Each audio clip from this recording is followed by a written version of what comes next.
Yo, yo, yo, yo, yo, yo, yo, yo, yo, yo. Yo, yo. What's good with it, man? It's the homie Mac, man. Reporting live from the Dogon. Each one teach one, piece of love. You know what it is. Uh, I haven't done one of these. I have not done one of these sessions in a while. I have not done one of these sessions in a while. But this next session is story time with Mac. So yeah, so back in in the not so distant past. Well, in the past, it's been at least a little under a decade, so maybe like no, actually 10 years, 10 years. Hey, yeah, about 10 years. When I was a student at Georgia State University, I I was living in Clayton County at the time, and I loaded some furniture. But when I loaded the furniture, I parked it in the I parked my truck, a Forerunner that I had at the time, in a handicap spot. And excuse me, it was a Sunday. Wasn't a lot of people out there. I didn't think nothing of it. So, excuse me again. I parked my SUV in the handicap spot. I parked it there, and I'm loading my furniture. Again, there's not a lot of people in that apartment complex. It was a Sunday. Wasn't a lot of people there. To my knowledge, we didn't have any handicapped people living in that complex. But I moved all my furniture because I was moving to. I was living in Clayton County at the time, but I was about to move to Southwest Atlanta, and I'm packing my stuff. And I literally have the last piece of furniture in my hand, and I'm about to put in my arms rather, and I'm about to load it into my SUV, and I'm about to get the hell on. But as I walk to my truck, to my SUV, to my trunk, and I'm about to put the last piece of furniture in, whoop whoop, blue lights, police pull up. You know this is a handicapped parking space, and I was like, officer, I respect that. You're right, it is.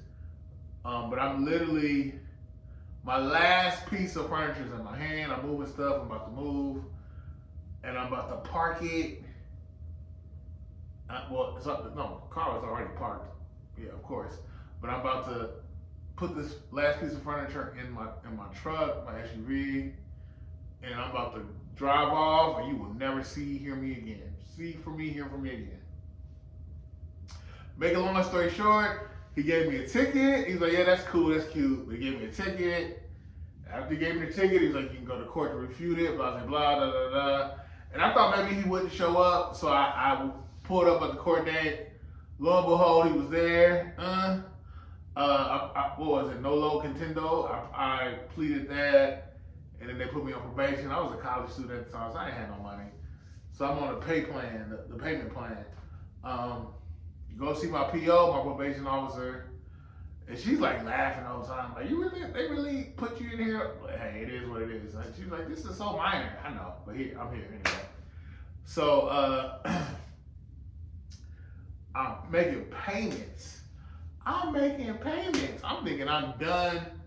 I've paid off this ticket. Mind you, this ticket was $700. I'm paying this ticket off. I thought I had paid it off in full. Again, so I thought. Fast forward to 2 years later, I'm over here in Southwest Atlanta, doing my thing, working, doing my thing, staying out the way. And I jaywalk, and the officers pull up on me like, whoop whoop. You didn't see that sign over there.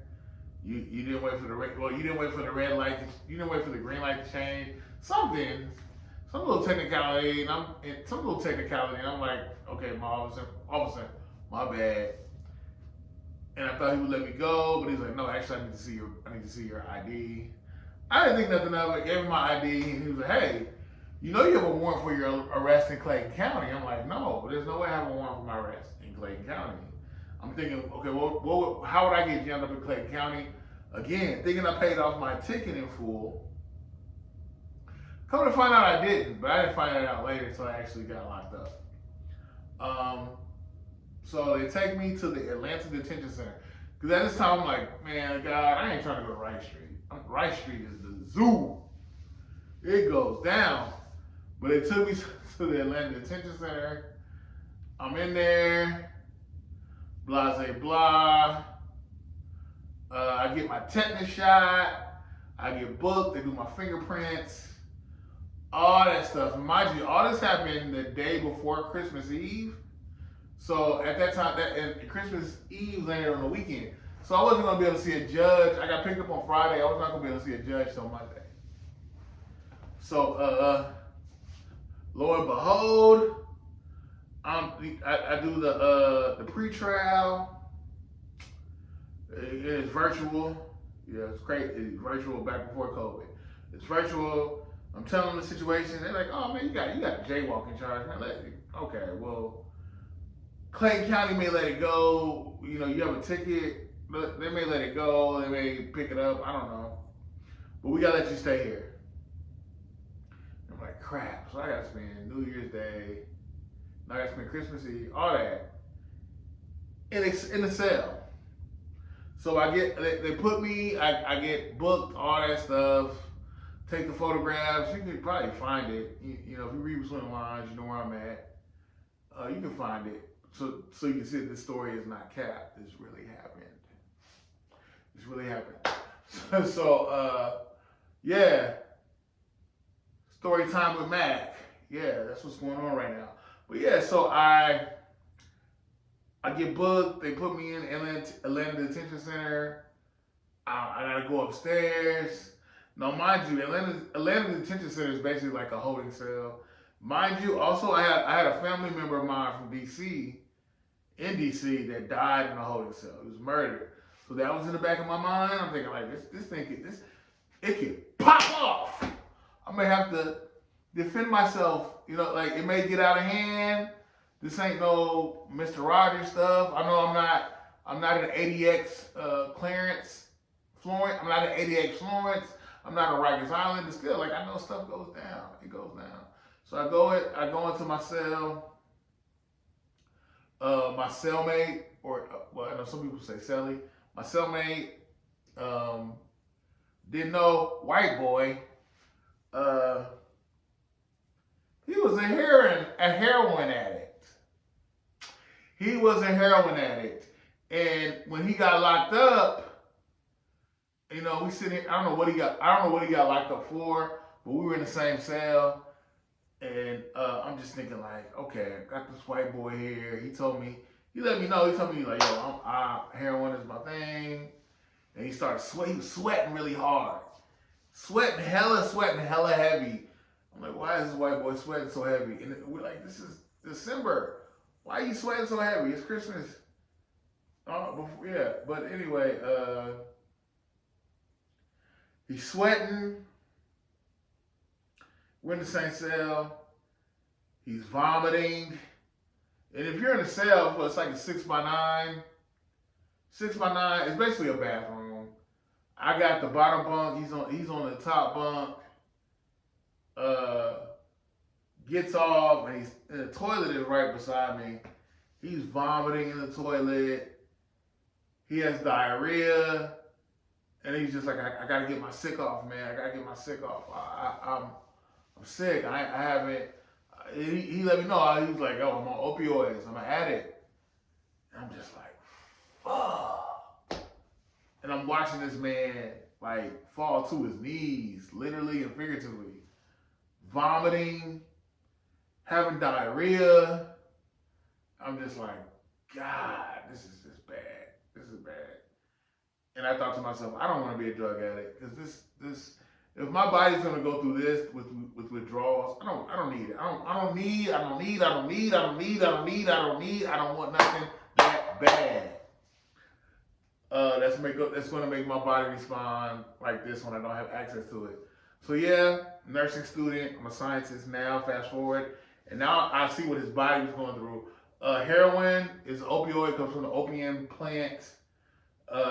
Actually, when you're consistently taking heroin, it actually causes stimulus within your GI tract that causes constipation.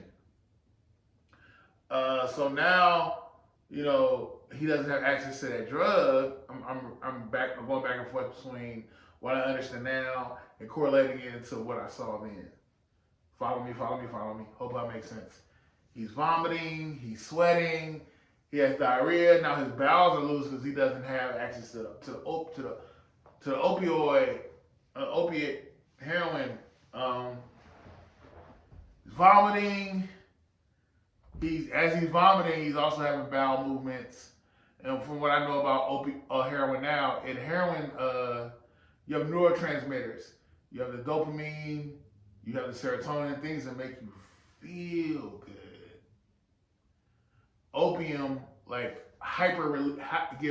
it cuts off your pain receptors, and everything feels good. Oh my gosh, you just feel amazing. But when you don't have access to it, when the neurotransmitters are suppressed, when the neurotransmitters are suppressed in the sense of releasing opioids, because now the pain, the way that your body processes pain has been cut off. So now you don't feel, it doesn't feel euphoric. You're feeling pain now. So you're vomiting, you're throwing up. If you stand up, it hurts. Your stomach starts cramping up. You have diarrhea. I'm watching this man go through all this. He's sweating. I'm just thinking, if this ain't hell, it's got to be close to it. He's vomiting, sweating, and forgive me for being crass. His diarrhea is so strong, it's almost like he was peeing out his butthole. I'm sorry. Just a lot was going on.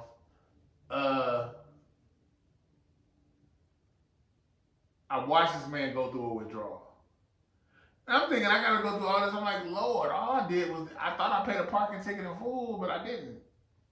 But anyway, it humbled me watching this man go through all this. I don't want to be no addict. I don't want to get strung out. It's too much. It's too much. And I'm watching him go through this. Again, the intense diarrhea, the vomiting, the urination, everything. I'm watching him go through this, and his body essentially was purging itself. But when you're dealing with heroin, that opiate, your body starts to depend on it to function, because you have literally rewired your neurotransmissions. And since, this is the new normal, that's how your body adapts and it moves forward. So when it doesn't give the things that feed into the new normal, it breaks down. Your immune system just tries to flush itself out. Hence the diarrhea, hence the vomiting, hence the sweats. Like your body is literally purging itself. But yeah, I ended up being released 3 days later. And on the third day, he wasn't really, the intensity of his purging, it wasn't as bad. And I realized like that, I've never seen this guy since, but I realized his body, he went cold turkey. Cold turkey, he was forced to go cold turkey. He was forced to go cold he was forced to go cold turkey in that cell. That's how everything went down. But yeah, just say no. Don't do drugs. And I know drugs is an ever increasing broad terminology. But no, I don't want to be addicted. I don't want to be addicted to no substance. But I understand. Everything's about pain killing and escapism. You want to do things that make you feel good, things that just make you calm. But cling to the Lord. Cling to God. That's all I can say. But it's the homie Mac, man. It's the homie Mac, man. Each one teach one, peace and love. Signing out from the dope guy. Thumbs up, give me the likes. Thumbs up, give me the likes. Thumbs up, give me the likes. I need the algorithm to feel me, man. Tap in, tap in. Talk to me. How do you feel about this story time with Mac session? Let me know. Let me know what's goody. It's the homie Mac, man. Each one teach one. I'm out.